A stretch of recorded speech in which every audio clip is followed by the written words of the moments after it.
ఇల్లు విడిచి తిరుగువాడు గూడు విడిచి తిరుగు పక్షితో సమానం. సామెతలు 27:8.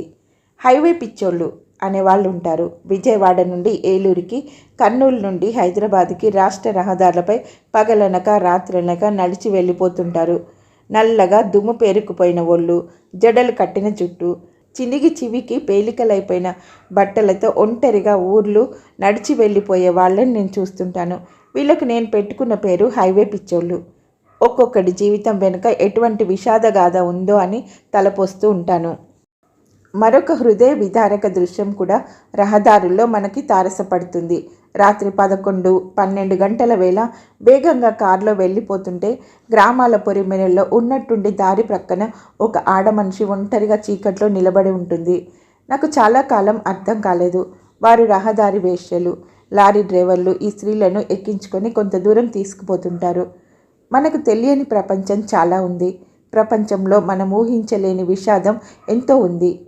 పిచ్చి పట్టడం వల్లనో, పడుపు వృత్తికో, మరింకెన్నో కారణాల మూలాన ఇల్లు విడిచి తిరుగులాడే దీనులు ఎంతోమంది ఉన్నారు. ఇంట్లో వ్యసనాలకు బానిసైన తండ్రి పెట్టే హింసకు పారిపోయి నగరాల్లో, స్టేషన్లో, వంతెనల కింద నివసించే బాలబాలికలున్నారు.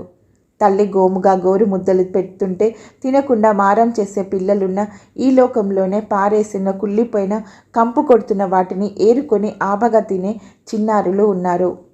గదర ప్రాంతంలో సమాధుల్లో సంచరించే వ్యక్తి దయ్యాల సేన పట్టినందున ఇల్లు విడిచి ఆరుబయట ఉంటున్నాడు. ఎన్నెన్నో కారణాలు. ఒక గదో 10 గదిలో తనకంటూ ఒక ఇల్లు ఉండడం ప్రతి వ్యక్తికి జన్మ హక్కు. లేనిపోని ఆకాంక్షలతో, విపరీతమైన కోరికలతో ఆస్తి పంచుకొని ఇల్లు విడిచి వెళ్ళిపోయిన యువకుని విషయం మనకు తెలుసు.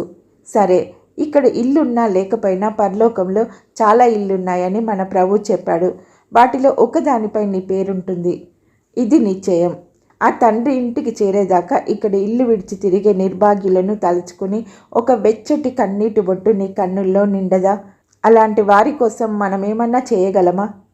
ఎముకలు కొరికే చలిలో ముడుచుకు పడుకొని ఆకలితో ఆక్రోశించిన పేగులు కేకలు వింటూ నవ్వుతూ ఏడుస్తూ పారేసిన మెతుకులపై పైకి ఉరికే శూనకాలతో పోటీ పడుతూ ఓడిపోతూ, ఊరు వాకిలి వదిలి ఊర కుక్కల్లా తిరుగుతూ తిట్లు తన్నులు తింటూ గట్లు తెగిన మురికి గుంటల్లా ఎవరికి కాక ఇల్లు విడిచి ఎందుకు పనికి రాక ఎందరో ఉన్నారు.